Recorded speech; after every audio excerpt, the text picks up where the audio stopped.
j'ai l'honneur d'avoir Joanne Swanson avec nous comme conférencière. J'ai rencontré Joanne il y a un an. C'est Nadine qui me disait « Rachel, faut que tu rencontres Joanne Swanson. Rachel, faut que tu rencontres Joanne. » Je disais « Oui. » Je ne réalisais pas l'impact de ce qu'elle me disait. Parce que depuis que j'ai rencontré Joanne, c'est une femme que j'admire énormément. J'en ai des frissons. Ça fait pleurer. Joanne, c'est une femme de cœur. Elle n'a pas juste eu une grosse attaque de cœur. C'est une femme de cœur. C'est aussi une femme d'affaires. C'est incroyable ce qu'elle fait pour les femmes. Elle et moi, on a vraiment la même mission. On s'en va à la même place. On veut les mêmes affaires. On veut aider. On veut que les femmes soient bien, qu'elles aient une santé optimale, une liberté financière. On est vraiment à la même place là-dedans. Puis je l'admire énormément. Elle est là pour moi. Elle était dans le premier livre que j'ai fait. Et puis son histoire est très belle. Et puis, je ne sais plus quoi dire. En tout cas, je suis émue de l'avoir. Merci de cet honneur. Merci de nous prêter ton centre. Merci pour tout ce que tu fais pour moi, tout le support que tu me donnes tout le temps, avec tous mes projets un peu fous. Donc, je vous laisse sur ça avec Joanne qui va vous parler d'un cœur en santé pour avoir une vie saine. Depuis maintenant 8 ans, j'ai subi un infarctus du myocarde aigu à l'âge de 44 ans. Ça va faire 8 ans en avril, puis je le cachais au début. On n'en parle pas parce que pour moi, c'était une faiblesse. J'étais une personne faible, c'était un échec. Mais c'est comme ça que moi, je le percevais pour moi. Il y a 5 ans passés, presque 6 ans maintenant, je me suis jointe à la Fondation Maladie du cœur. Je suis la présidente depuis 5 ans. Et puis, j'ai commencé à m'ouvrir. Puis en m'ouvrant, bien évidemment, tu fais des connaissances, mais en même temps, c'était une thérapie en soi. Pour moi, en tout cas, c'est l'été. Aujourd'hui, la façon dont je vais faire ça, c'est que je vais vous parler un peu des facteurs de risque, en même temps, les symptômes, parce que c'est pas pareil pour les femmes. Donc, moi, bon matin, je me lève, puis j'étais en voyage d'affaires à Toronto. J'étais directrice d'une association professionnelle, donc un travail assez stressant. Puis j'étais partie le samedi pour Toronto, puis on était le mardi matin, puis je devais quitter pour aller à la maison mardi soir, les conférences étaient terminées. Puis, le mardi matin, je me lève avec une grosse douleur à la poitrine. La première chose que je fais, bien, je prends un Advil parce que c'est ce que j'ai. Et moi, je ne suis pas une madame à la pilule, là. Mais j'avais des Advil, donc j'ai pris 2 Advil. Et aujourd'hui, je suis contente d'avoir pris ces 2 Advil-là parce que c'est ce qui m'a sauvée. On sait que des Advil, on devrait toujours en avoir sur ça ou des aspirines. Ça t'a sauvé la vie? Oui. Des aspirines ou des Advil, c'est le même des antihistaminiques. C'est le même principe, mais ça va amincir le sang. Donc, quand tu es en crise cardiaque, ça veut dire que tu as un collant de sang au cœur. Que ce soit au cerveau, mais ça va amincir ton sang. Donc, heureusement, j'ai pris 2 Advil. Puis, c'était le matin, donc moi, je prends un bain le matin. Puis, moi, je prends toujours un bain très, très, très, très chaud, bouillant. Ce matin-là, j'ai pris un bain tiède. Pourquoi? J'ai aucune espèce d'idée, je peux même pas, je sais pas pourquoi, mais j'ai pris un bain tiède. Puis encore là, les médecins m'ont dit que si j'avais pris un bain bouillant, ça aurait été, ma pression aurait descendu tellement basse que j'aurais perdu connaissance, puis probablement que je serais morte. Donc, quand le premier symptôme est arrivé, j'ai pris un Advil, j'ai pris un bain tiède, puis à l'époque, je vais vous avouer que j'avais recommencé à fumer. J'avais arrêté de faire de l'exercice, puis mon niveau de stress était au plus maximum des maximums. Donc, ce matin-là, je me lève, parce que le malaise est disparu au bout d'une demi-heure. Évidemment, là, quand je fumais jamais à ma chambre d'hôtel, puis je voyageais beaucoup. Je ne fumais pas à ma chambre d'hôtel parce que c'était ma chambre. Je ne fumais pas à ma chambre. Je fumais à l'extérieur. Fait que là, j'ai une collègue de travail qui est infirmière, parce que je travaillais pour une association d'infirmières, qui est infirmière spécialiste en cardiologie. Donc, je fais que là, on s'en va, puis je m'en ai fumé une cigarette. Fait que là, je m'allume une cigarette, puis je l'éteins. Elle dit, tu fumes pas? J'ai dit non. Elle dit, il se passe quoi? Puis j'ai dit, j'ai un petit malaise ce matin. Elle dit, oh, c'est étrange. Elle dit, tu te sens comment? Mais j'ai dit, c'est parfait. Fait qu'elle dit, OK. Elle dit, si jamais ton malaise revient, tu me le dis. Je suis remontée à ma chambre vers 7h10. Puis, vers 7h30, le malaise revient. Encore beaucoup plus intense. Fait que là, je dis à Kathleen, j'ai dit, l'infirmière, je lui dis, OK, le malaise revient, puis là, j'ai la misère à respirer. J'avais les cheveux encore plus longs que j'ai là. Mes cheveux, je pouvais les tordre. Mon linge j'étais trempée. Là, mes palpitations ont commencé, puis le malaise dans le bras. Donc, évidemment, on a appelé à l'hôtel de réception de l'hôtel. Ils ont été très vigilants. Ils m'ont apporté tout de suite de l'oxygène. Donc, j'ai eu un masque d'oxygène qui n'a pas atténué mon mal, mais que moi, je pouvais respirer un petit peu mieux. Ensuite, les premiers soins sont arrivés. Les ambulanciers, les policiers, puis les pompiers. C'était tout beau en passant. Il faut sortir positif. Puis après ça, les ambulanciers ont fait un échographie, un cardiogramme pour me dire, c'est pas ton cœur. Est-ce que tu veux quand même aller à l'hôpital? Parce qu'on prend ta pression est un petit peu haute, mais ton cœur, c'est pas ton cœur. Moi, là, je suis cohérente encore, mais mon corps ne m'habite pas.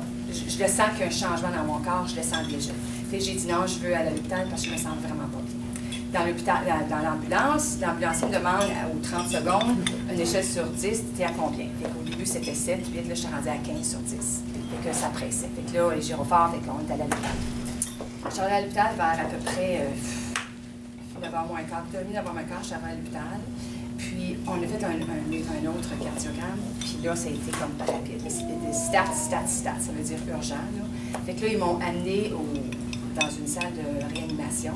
Puis, effectivement, je faisais une infarctus du myocarde. Puis, aigu veut dire que tu as eu beaucoup de dommages au cœur. Donc, j'ai eu 40 du cœur qui est mort. Mais on sait que le cœur, c'est un muscle, donc on peut récupérer notre cœur. Et ça, c'est avec plusieurs années, évidemment. Puis, en tout cas, fait que là, j'ai été à l'hôpital, puis au bout du temps, ils ont avorté la crise cardiaque. Ils ont pu l'avorter. Puis là, j'ai dû aller dans un autre hôpital à Toronto pour avoir d'autres tests plus approfondis pour voir les dommages au cœur. Puis c'est à ce moment-là qu'on a découvert que j'avais 40 de dommages au cœur. Puis j'ai été en crise cardiaque 3 heures. Fait qu'ils m'ont dit que 2 heures, si je n'avais pas été à l'hôpital, je serais morte. Puis ils ont dit que normalement, 40 dans 3 heures, ça veut dire que 2 heures plus tard, je serais morte. Si je n'avais pas été à l'hôpital. Fait que, mais quand je suis en observation, là, ils viennent de me dire que je fais une crise cardiaque. Là.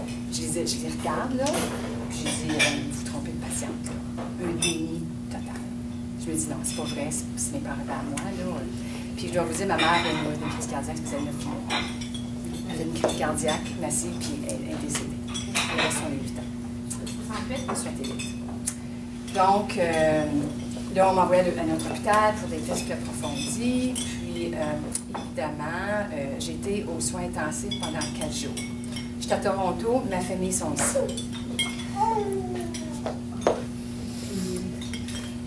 C'est toujours pas facile. J'ai 2 enfants. Ils sont grands.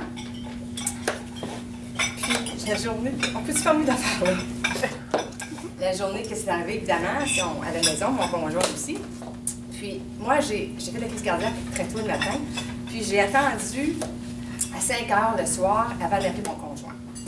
Parce que je savais qu'elle allait capoter.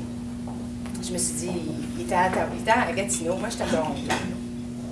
Donc, à 5 heures le soir, je l'appelle, puis je lui dis, ben, je reviens pas chez nous ce soir.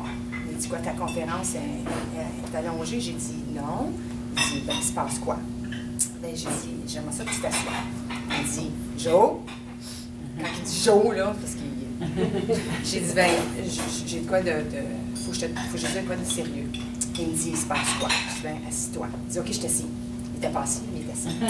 Fait que là, j'ai dit, ben, je suis à l'hôpital, j'ai fait une crise cardiaque. Fait que, une grosse crise. Fait que là, il faudrait que tu appelles Éric Puoni pour qu'il vienne à la maison, parce qu'il n'habitait plus à la maison, c'était des adultes déjà. Fait que là, j'ai dit, ben, appelle-le à la maison, puis moi, j'ai le droit de faire un appel à 6 heures. Parce qu'elle allait m'amener aux soins intensifs à 6 heures, aux soins intensifs cardiologie, là, à 6 heures. J'ai pas le droit d'avoir des visiteurs. Quand tu es dans cette aile-là, tu n'as pas le droit d'avoir des visiteurs.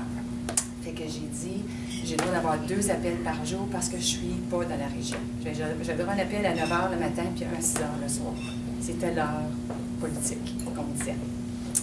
Donc, à 6 heures, j'avais le droit d'avoir un appel. Fait que les enfants puis Denis m'ont appelé. Grosse crise encore. Puis ma fille qui a 20 ans, il m'a dit « Maman, vas-tu mourir? » J'ai dit non. Tu sais que j'ai une tête dure. Tu sais que j'ai une tête dure, puis il viendra pas me chercher de même, c'est pas vrai. Puis, en tout cas, fait que là, je parle de mes enfants, je parle de mon conjoint. Puis là, j'ai pu leur parler à tous les jours à 9 h, puis à 6 h. J'ai été 4 jours aux soins intensifs. Ensuite, pour me transporter à l'étage du haut pour un autre 4 jours. J'ai été obligée de me battre pour sortir de l'hôpital. Le lundi, j'ai eu ma crise cardiaque le mardi. On est rendu lundi. Depuis vendredi, je demande de sortir. Vendredi, ils m'ont bougé à l'étage. J'ai dit, OK, je dois être correct. Je suis aux soins intensifs. J'ai dit, bien, je dois être correct. Puis finalement, le samedi, j'ai dit, bien là, je veux sortir. On est rendu lundi après-midi, puis je suis encore à l'hôpital. Fait que là, je leur ai dit, ben moi, je veux sortir. J'ai des enfants Gatineau qui sont inquiets. Mon conjoint, par ce temps-là, il est venu à Toronto. Évidemment, il ne m'a pas laissé là toute la semaine. Dès que j'étais sortie des soins intensifs, le vendredi soir à 7 h, j'appelle mon conjoint. À 7 h le lendemain, il est à l'hôpital. Il est à Toronto. Mais mes enfants, je ne voulais pas qu'ils viennent parce que ça m'aurait stressée. Donc, j'ai dit, ben, je préférais que les enfants ne viennent pas tout de suite. Mais sinon, je dois quand même partir pour aller chez moi. Fait que le lundi, on m'a passé test par-dessus test par-dessus test pour me dire que oui, elle allait me faire sortir, mais il fallait que j'aie des preuves, comme quoi j'allais voir mon médecin puis un cardiologue dans la région aussi, parce que c'était sérieux, mon enfant. Fait que là, je suis venue à bout de partir de l'hôpital à 8 h le lundi soir avec 14 médicaments en poche. 14. Moi, je prenais pas mon Advil, mais je suis rendue à 2.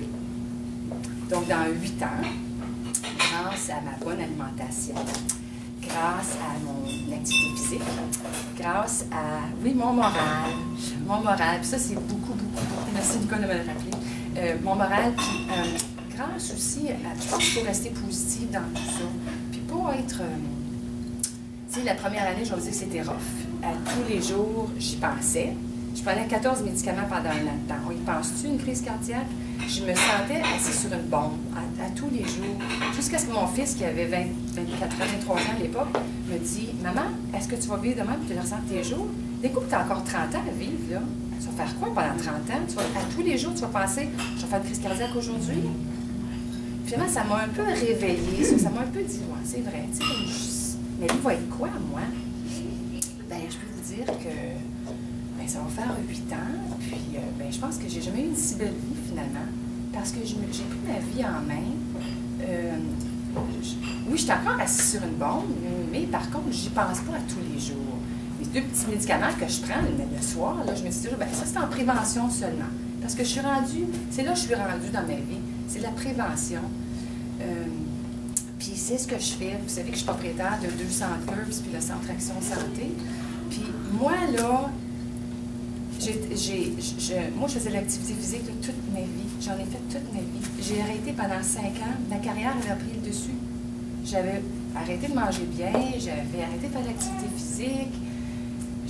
Je travaillais 90 heures semaine. Je travaillais, c'était ma vie. Les enfants étaient plus grands. Mon conjoint, ça ne dérangeait pas trop. On passait nos soirs ensemble. Et je travaillais de 6 h à 6 h, puis tous les jours. Puis, fait qu'à un moment donné, il faut juste en prendre en main, puis prendre sa vie en main. Tu sais, on est toutes des femmes d'action, puis je pense qu'il faut penser à prendre le temps pour soi. Puis ça, c'est vraiment important. Donc aujourd'hui, je suis vraiment fière. Là, quand on parlait de Rachel a dit tantôt, là, on fait la différence dans la vie des femmes. Là. Bien, j'ai au-delà de 600 femmes dans mes 2 centres, encore plus ici. Là. Puis je pense sincèrement qu'on peut faire la différence dans la vie des femmes. Que ce soit au niveau de l'alimentation, de l'activité physique, juste des fois aller prendre un café avec une amie, juste pour l'harmonie, faire une différence. Je pense que c'est vraiment ça. Puis des fois, juste, je pourrais appeler quelqu'un, on remonte quelqu'un, veut pas, là, Nicole comme exemple tantôt, tu sais. J'ai rencontré Nicole tantôt, puis elle m'a déjà touchée. Je pense que c'est ça, écouter les gens, puis, en tout cas, moi c'est ma nouvelle passion. Quand j'ai fait la crise cardiaque, je vais vous avouer que, je me questionnais dessus, pourquoi moi? Pourquoi ma mère en a fait une, puis elle est morte, puis moi, là, j'en ai fait une, puis j'étais encore là. Bien, il y avait un signe là-dedans, puis je pense que c'est important de s'écouter aussi, puis de dire, bien, c'était quoi le signe, c'était quoi? Bien, Fait que là, dès ma première année, tu te questionnes pourquoi que ça m'est arrivé, ça veut dire quoi? Fait que là, ben, je retourne aux études. OK, là, je me retourne aux études, là, puis je travaille avec des infirmières, donc, OK, je vais faire mon bac en sciences infirmières. Puis, je travaillais dans une organisation d'infirmières, puis ma patronne, à l'époque, m'a dit, non, pas pour toi, ça. Puis après ça, ben là, mon centre Curves, où je m'étais jointe, venu en vente. Ah, ben, tiens, regardons. Je dis, OK, je vais acheter Curves. Là, ma patronne m'a dit, oui, ça, c'est toi. Tu vas faire la différence dans la vie des gens. Puis ça, c'est vraiment toi. Donc, j'ai acheté mon premier Curves. Puis, mais tu sais, j'étais là pour les bonnes raisons. C'était vraiment pour aider les femmes. C'est certain que tu veux faire de l'argent. C'est certain que tu vas avoir une liberté financière. Il y a tout ça. Puis, il faut t'en aider de l'argent, tu dois vivre. Et mon but ultime, c'est vraiment de faire la différence avec les femmes. Vraiment, sincèrement. Là. Puis je pense que, en tout cas, avec les années, ça fait 6 ans que j'ai celui de Gatineau, puis ici, ça fait presque 3 ans. Ici, ben, c'est mon nouveau bébé. Puis, en tout cas, quand j'ai acheté mon premier cœur, je me souviens que j'avais 3 objectifs. Le premier, c'était de m'amuser. Le deuxième, c'était de faire la différence dans la vie des femmes. Puis, le troisième, c'était juste d'être bien dans ma peau, d'être bien avec moi-même, d'avoir cette paix intérieure-là. Puis je peux vous dire que, ben, 6 ans plus tard, j'ai encore les 3 mêmes objectifs, mais je le sais que je suis bien dans ce que je fais, puis j'aime ce que je fais encore. Donc, l'autre chose que je veux vous parler un petit peu aussi, c'est que, pourquoi je vous trouve, parce que cette affaire-là, elle me suit. Les symptômes chez la femme. Tu sais, moi, j'ai été chanceuse parce que les symptômes étaient une crise cardiaque typique. Et pour les femmes, ma mère, savez-vous ce qu'elle avait comme symptôme?